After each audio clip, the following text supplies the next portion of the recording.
AP liquor scam కేసులో SIT సోదాలు ముమ్మరంగా కొనసాగుతున్నాయి. హైదరాబాద్ రాజ్ కసిరెడ్డి నివాసంలో సోదాలు నిర్వహించారు. రాజ్ కసిరెడ్డికి చెందిన ఆఫీసుల్లో కూడా అర్ధరాత్రి వరకు అధికారులు సోదాలు జరిపారు. సుమారు 10 నుండి 15 సిట్ బృందాలు లిక్కర్ స్కామ్ పై విచారణ కొనసాగుతున్నాయి.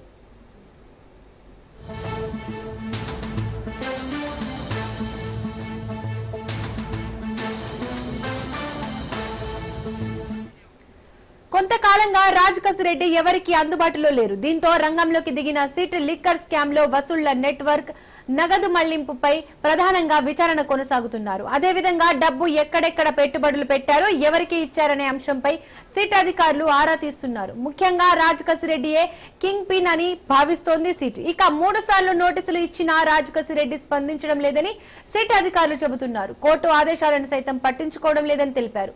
దీంతో రాజ్ కసిరెడ్డి తీరుపై కోర్టుకు వెళ్తామంటున్నారు సిట్ అధికారులు.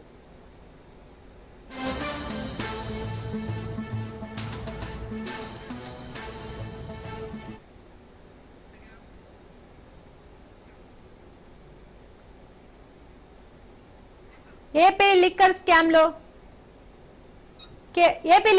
కేసులో సిట్ సోదాలు ముమ్మరంగా కొనసాగుతున్నాయి. ఇక దీనిపై పూర్తి అప్డేట్స్ మా కరెస్పాండెంట్ క్రాంతి అందిస్తారు. క్రాంతి, చెప్పండి.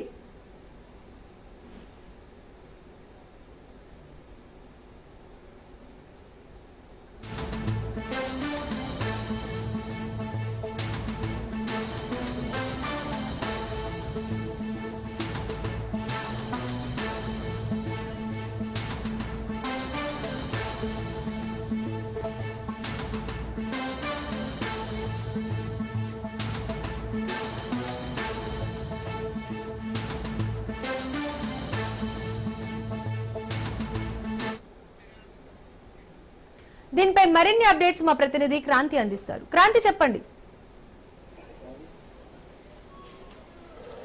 దీపిక, ఏపీ లిక్కర్ స్కామ్ పైన సిట్ దర్యాప్తు చేస్తుంది. అయితే గత ప్రభుత్వ హయాంలో, అంటే వైసీపీ ప్రభుత్వ హయాంలో 2019 నుంచి 24 వరకు కూడా మద్యంలో భారీగా కుంభకోణం జరిగిందంటూ కూటమి నేతలు గతంలో ఆరోపించారు. అయితే కూటమి ప్రభుత్వం ఏర్పడిన తర్వాత దానికి సంబంధించి విచారణకు ఆదేశిస్తూ ఒక సిట్ని ఏర్పాటు చేయడం జరిగింది. ప్రస్తుతం సిట్ దర్యాప్తు కొనసాగిస్తుంది. అయితే మొత్తం ఈ కుంభకోణానికి సంబంధించి కసిరెడ్డి రాజశేఖర్ రెడ్డి అలియాస్ రాజ్ కసిరెడ్డిగా ఎక్కువ ప్రాచుర్యం ఉంది. అయితే ఈ నేపథ్యంలోనే ఆ వ్యక్తి గనక విచారణకి సహకరిస్తే ఖచ్చితంగా ఈ కుంభకోణానికి సంబంధించి కొంత కీలకమైన సమాచారం వచ్చే అవకాశం ఉందంటూ కూడా సిట్ అధికారులు అయితే భావిస్తున్నారు. ఇప్పటికే రాజ్ కసిరెడ్డికి సంబంధించి 3 సార్లు విచారణకి రావాలంటూ నోటీసులు ఇవ్వడం జరిగింది. అటు 2 సార్లు ఇచ్చిన నోటీసులకి సంబంధించి హైకోర్టుని ఆశ్రయించారు రాజ్ కసిరెడ్డి. హైకోర్టులో కూడా విచారణ ముగిసిన తర్వాత సిట్ అసలు ప్రాధాన్యత ఏంటి, సిట్కి సంబంధించిన అథారిటీ ఏంటి అనేది కూడా హైకోర్టులో విచారణ జరిగింది. సిట్కి అథారిటీ ఉంది కాబట్టి సిట్ విచారణకి సహకరించాలంటూ కూడా హైకోర్టు స్పష్టంగా చెప్పిన నేపథ్యంలో తాజాగా 3వసారి ఈ నెల 9వ తారీఖున విచారణకి హాజరు కావాలంటూ ఈ నెల 5న నోటీసులు అయితే రాజ్ కసిరెడ్డికి ఇవ్వడం జరిగింది. ఆయన ఇంట్లో అందుబాటులో లేకపోవడంతో ఇంట్లో ఉన్న పని మనుషులకి ఆ నోటీసులు అయితే అందించడం జరిగింది. ఈ నెల 9న కూడా విచారణకి హాజరు కాకుండా ప్రస్తుతం ఫోన్ స్విచ్ ఆఫ్ చేసిన పరిస్థితి అయితే ఉంది. అయితే ప్రస్తుతం రాజ్ కసిరెడ్డి కోసం ప్రత్యేక బృందాలు అయితే దీనికి సంబంధించిన విచారణ కొనసాగించేందుకు, అదేవిధంగా దర్యాప్తుకి సంబంధించి దొరికితే కొంత కీలకమైన అంశాలు ఈ దర్యాప్తులో వచ్చే అవకాశం అయితే ఉంది. కాబట్టి ప్రత్యేకమైన బృందాలు రాజ్ కసిరెడ్డి కోసం గాలింపు చర్యలు అయితే చేపడుతున్నాయి. నిన్న ప్రత్యేకంగా అటు సిట్ అధికారులు, తెలంగాణ పోలీసుల సహకారంతో దాదాపు 15 ప్రాంతాల్లో ఏకకాలంగా సోదాలు అయితే నిర్వహించడం జరిగింది. రాజ్ కసిరెడ్డికి సంబంధించిన ఇల్లు, ఆఫీసులతో పాటు ఆయనకు సంబంధించిన బంధువులు, అదేవిధంగా స్నేహితులు, సన్నిహితులకి సంబంధించి దాదాపు 15 ప్రాంతాలకి సంబంధించి ఏకకాలంలో ఆ సోదాలు అయితే నిర్వహించారు. ప్రత్యేకంగా అటు హైదరాబాద్ లో రాయదుర్గం ఫైనాన్షియల్ డిస్ట్రిక్ట్ లో ఉన్న ఆయన ఇల్లు, అదేవిధంగా కార్యాలయంలో సోదాలు నిర్వహించారు. దాంతోపాటు ఆయనకు సంబంధించి ఏదైతే హైదరాబాద్ లో ఏక్తా హోటల్స్ లో సోదాలు అయితే నిర్వహించడం జరిగింది. ఇక కసిరెడ్డి భార్య డైరెక్టర్ గా ఉన్న రాయదుర్గంలో ఆర్ఏటి ఆసుపత్రిలో, అలాగే ఆయన అత్త ఇంట్లో కూడా సోదాలు చేసినట్టు కూడా సమాచారం అయితే ఉంది. ఇక కసిరెడ్డి సన్నిహితుడు అవినాష్ రెడ్డి ఇల్లు, అదేవిధంగా శంకర్పల్లి మహారాజ్పేటలో అవినాష్ రెడ్డి అత్త ఇల్లు, రంగారెడ్డి జిల్లా శ్రీశ్రీ అపార్ట్మెంట్స్, మంచి రేవుల లో కసిరెడ్డి సన్నిహితుడు ఉపేందర్ రెడ్డి ఇంట్లో కూడా ఈ సోదాలు నిర్వహించినట్టు కూడా కొంతమేర సమాచారం అందుతుంది. అయితే ఈ సోదాలకి సంబంధించి గతంలో ఏదైతే మద్యం కుంభకోణం జరిగిందంటే ఆలోచించారో దానిలో ప్రధాన సూత్రధారి రాజ్ కసిరెడ్డి 7 అంచుల వ్యవస్థతో కేవలం నగదుని దీనికి సంబంధించి ఈ కుంభకోణానికి సంబంధించి ఎక్కడా కూడా డిజిటల్ పేమెంట్ వాడకుండా కేవలం నగదే తీసుకునేలాగా ఈ మొత్తం కుంభకోణానికి సూత్రధారుడిగా కూడా రాజ్ కసిరెడ్డిని పేర్కొనడం జరిగింది. అయితే దీనికి సంబంధించి ఈ రాజ్ కసిరెడ్డి దొరికితే అసలు ఈ వ్యవహారానికి సంబంధించి ఎవరైతే వెనకమాల ఉన్నారో వాళ్ళ పాత్ర బయటకు వచ్చే అవకాశం ఉంటుంది. కాబట్టి ఇప్పటికే రాజ్ కసిరెడ్డికి సంబంధించిన అన్ని వైపుల నుంచి అటు కుటుంబ పరంగా అదేవిధంగా సన్నిహితుల పరంగా కూడా ఇప్పటికే సోదాలు కొనసాగిస్తున్నారు.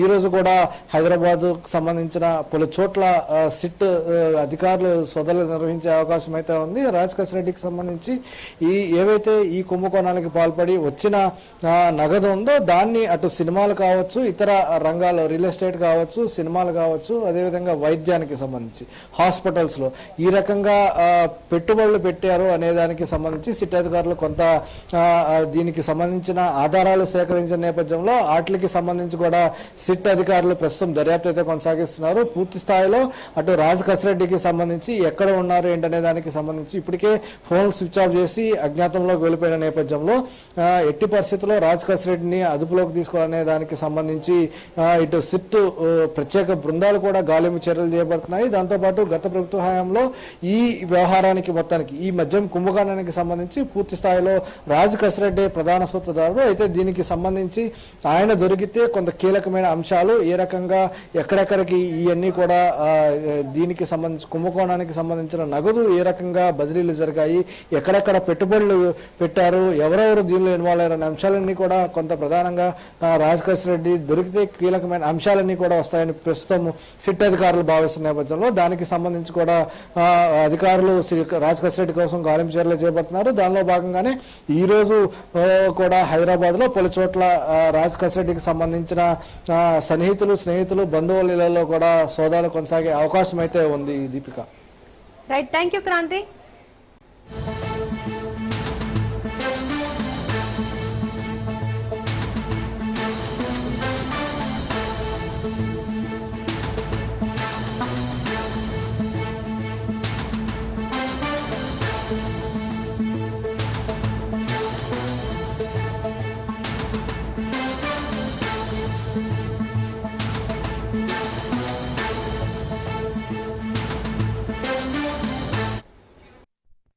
ప్రేమ్ సాగర్ రావు వ్యాఖ్యలకు బెల్లంపల్లి ఎమ్మెల్యే గడ్డం వినోద్ స్ట్రాంగ్ కౌంటర్ ఇచ్చారు.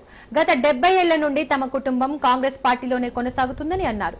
ఉమ్మడి ఆంధ్రప్రదేశ్ లో రాజకీయాల్లో ఉంటూ తాము చేసినంత అభివృద్ధి మరెవరూ చేయలేదని అన్నారు. తమపై ఆరోపణలు చేస్తున్న ప్రేమ్ సాగర్ రావుకు ఎమ్మెల్సీ పదవి ఇప్పించింది తన తండ్రి వెంకటస్వామి కాదా అని వినోద్ ప్రశ్నించారు.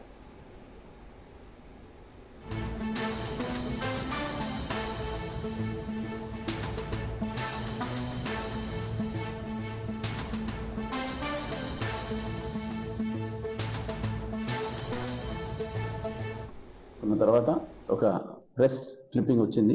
మంచిర్యాలకు సంబంధించిన ఎమ్మెల్యే గారు ప్రేమ్ సాగర్ రావు గారు ఆయన స్టేట్మెంట్ ఇచ్చిండ్రు ఆదిలాబాద్ జిల్లా గురించి. ఆదిలాబాద్ జిల్లా అభివృద్ధి అనే సమస్య గురించి మాట్లాడినప్పుడు మా నాన్నగారైనా కానీ, నేనైనా కానీ, మా తమ్ముడైనా కానీ, మా గడ్డం ఫ్యామిలీ అయినా కానీ మాకున్న చరిత్ర దాదాపు 70 ఏళ్ళ చరిత్ర ఉంది.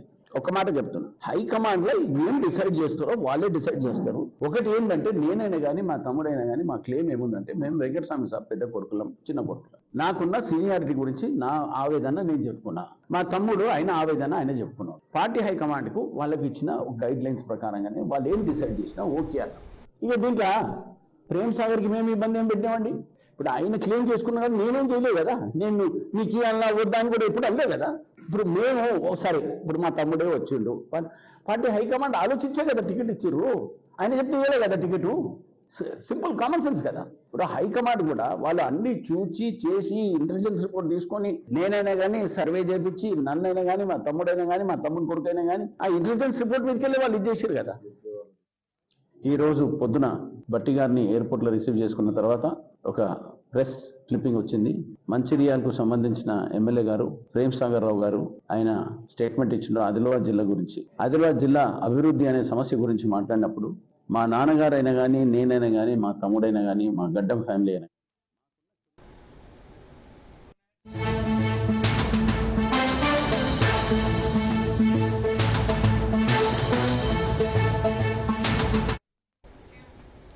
బీఆర్ఎస్ ఎమ్మెల్యే కొత్త ప్రభాకర్ రెడ్డి వ్యాఖ్యలు కలకలం రేపుతున్నాయి. బిల్డర్లు, పారిశ్రామికవేత్తలు ఈ ప్రభుత్వాన్ని పడగొట్టాలంటున్నారని కొత్త ప్రభాకర్ రెడ్డి వ్యాఖ్యానించారు. దీంతో కొత్త ప్రభాకర్ రెడ్డి వ్యాఖ్యలపై కాంగ్రెస్ నేతలు తీవ్రంగా స్పందించారు. ప్రభుత్వాన్ని కూల్చే కుట్రలపై వెంటనే చర్యలు తీసుకోవాలన్నారు. ప్రభుత్వ విప్ ఆది శ్రీనివాస్ దుబ్బాక ఎమ్మెల్యే ఆరోపణలపై తక్షణం విచారణ జరపాలన్నారు. ప్రభుత్వాన్ని నిర్వీర్యం చేసే కుట్రను బయటపెట్టాలన్నారు. ప్రభుత్వం తక్షణం విచారణకు ఆదేశించాలని డిమాండ్ చేశారు.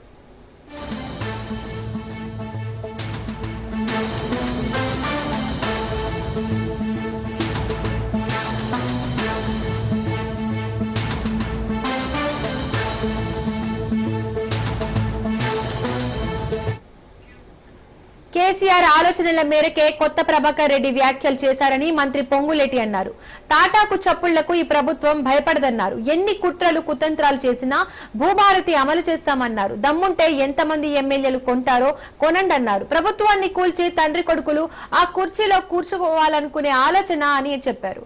ఇందిరమ్మ ప్రభుత్వం ఏర్పడినప్పటి నుండి ఇదే క్యాసెట్ వేస్తున్నారని, ప్రభుత్వాన్ని కూలుస్తామని బీఆర్ఎస్ నేతలు పదే పదే అంటున్నారన్నారు. ధరణితో లబ్ధి పొందిన బీఆర్ఎస్ బినామీలే ప్రభుత్వాన్ని కూల్చాలనుకుంటున్నారని కొత్త ప్రభాకర్ రెడ్డి చెప్పారన్నారు పొంగులేటి. కేసీఆర్ ఆత్మ కొత్త ప్రభాకర్ రెడ్డి అని, భూభారతితో కొల్లగొట్టిన భూములన్నీ వెనక్కి తిరిగొస్తాయనే భయంతో ఈ వ్యాఖ్యలు చేశారు.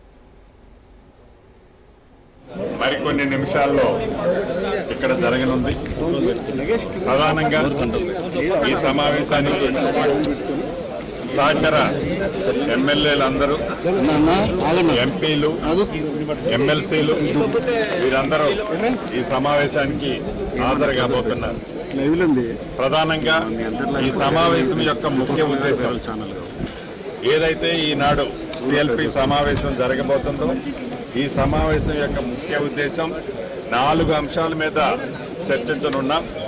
ఒకటి, గడిచిన 2020 ROR యాక్ట్ ద్వారా ఏదైతే తెలంగాణ రాష్ట్ర ప్రజలు, ముఖ్యంగా రైతన్నలు, భూములున్న ఆసాములు ఏదైతే ధరణి ద్వారా ఇబ్బంది పడ్డారో ఆ ధరణిని ప్రక్షాళన చేసి బంగాళాఖాతంలో వేస్తామని చెప్పి అన్న మాట ప్రకారం బంగాళాఖాతంలో వేసి భూభారతి ROR 2025 చట్టాన్ని తీసుకురావడం జరిగింది. దాన్ని గౌరవ ముఖ్యమంత్రి రేవంత్ రెడ్డి గారు నిన్న సాయంత్రం లాంచ్ చేయడం జరిగింది. మరికొన్ని నిమిషాల్లో ఇక్కడ జరగనుంది. ప్రధానంగా ఈ సమావేశానికి సహచర తెలంగాణ యావత్తు బీసీ వర్గాల పక్షాన ధన్యవాదాలు తెలియజేస్తా ఉన్నాం.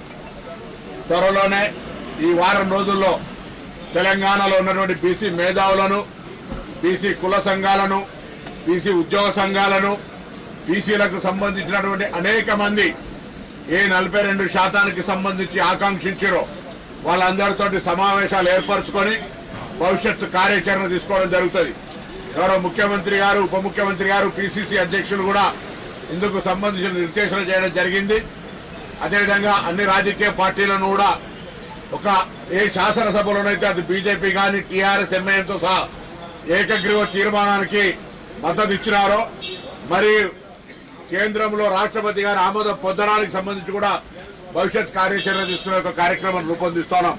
అందుకే ఈ సమావేశాల్లో ఒక రోడ్ మ్యాప్ తయారు చేసుకొని దేశవ్యాప్తంగా తెలంగాణ రోల్ మోడల్గా ఉన్న ఈ యొక్క కుల సర్వే 42% రిజర్వేషన్ల చట్టాన్ని ఆమోదింపజేసుకొని తెలంగాణలో అమలు చేయడానికి సంబంధించిన ప్రక్రియను వేగవంతం చేస్తాం.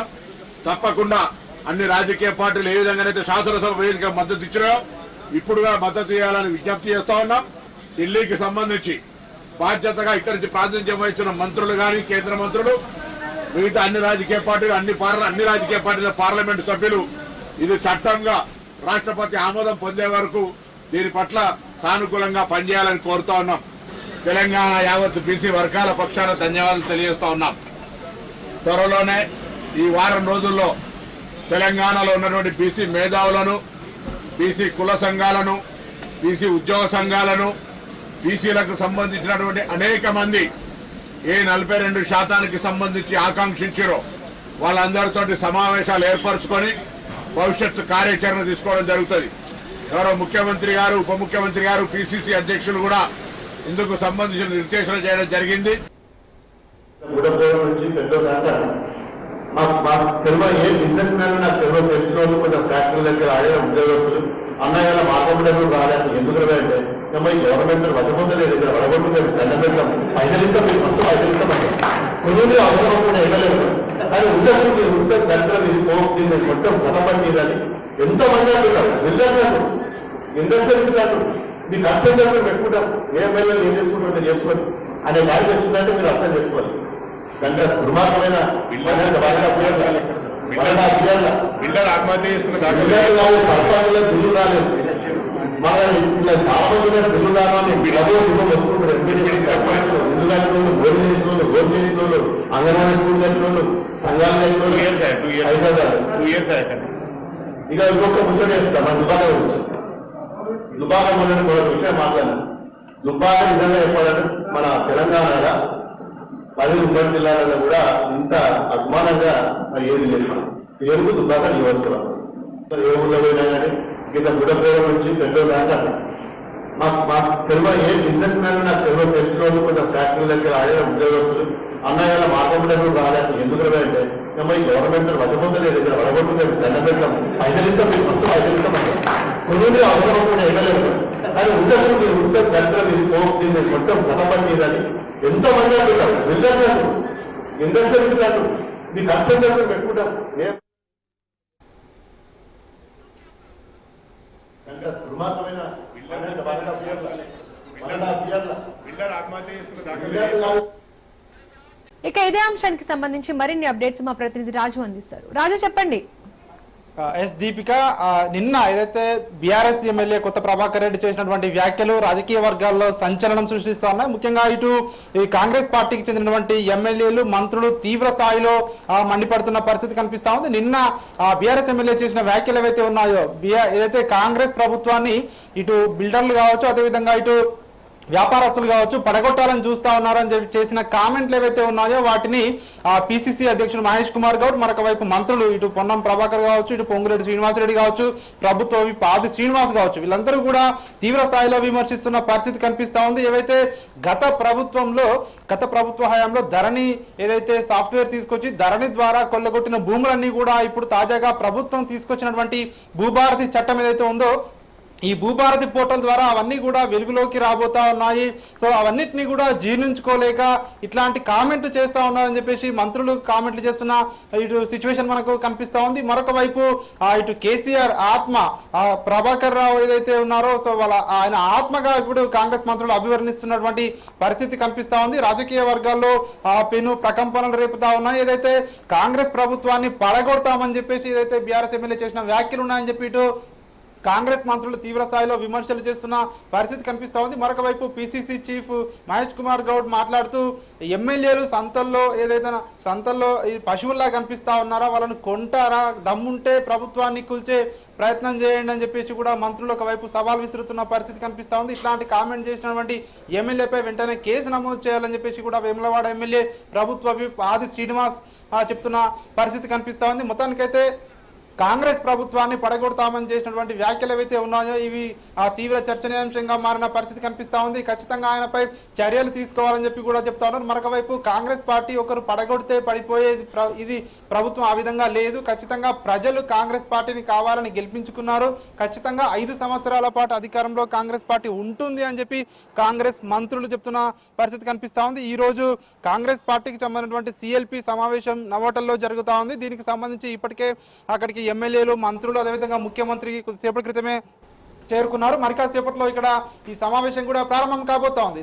దీనిపై కూడా చర్చించే అవకాశం కూడా కనిపిస్తా ఉంది. ముఖ్యంగా ఏదైతే ప్రభుత్వంపై ఎవరైతే విమర్శలు చేస్తా ఉన్నారో ఆ విమర్శలన్నింటినీ కూడా ఏ విధంగా తిప్పికొట్టాలి అనే దానిపై కూడా ఈ యొక్క సమావేశంలో చర్చకు వచ్చే అవకాశం అయితే మనకు కనిపిస్తా ఉంది. Right Kranti, thank you. వడ్డీ లేని రుణాలతో మహిళలకు స్వయం ఉపాధి అవకాశం లభించిందని డిప్యూటీ సీఎం భట్టి విక్రమార్క అన్నారు. తెలంగాణలో ఇందిరమ్మ రాజ్యం నడుస్తోందని, సెల్ఫ్ హెల్ప్ గ్రూపులకు ఫ్రీ లోన్లు ఇస్తున్నామని చెప్పారు. స్వయం సహాయక గ్రూపులకు 20,000 కోట్లకు పైగా లోన్లు ఇస్తున్నట్లు చెప్పారు. హైదరాబాద్ తాజ్ డక్కన్ హోటల్లో నిర్వహించిన శ్రీ సమ్మిట్ 2.0 కార్యక్రమానికి భట్టి ముఖ్య అతిథిగా హాజరయ్యారు. మహిళా సాధికారత కోసమే కీర్తి సమ్మిట్ నిర్వహిస్తున్నామని అన్నారు. మహిళలు అన్ని రంగాల్లో రాణిస్తున్నారని అన్నారు. హిందూ కోడ్ బిల్లులతో మహిళా సాధికారత ప్రారంభమైందన్నారు. అంబేద్కర్ వల్లే మహిళలకు హక్కులు లభించాయని గుర్తు చేశారు. మహిళలకు వారసత్వ హక్కులు లభించాయని తెలిపారు.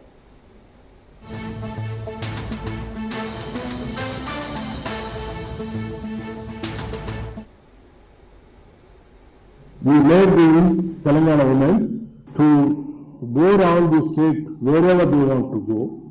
The kind of a mobility, a freedom for them to go around the state, the temples, markets, hospitals, hostels, children's schools, wherever they want to go, they can go without having and thinking of, money to buy the ticket.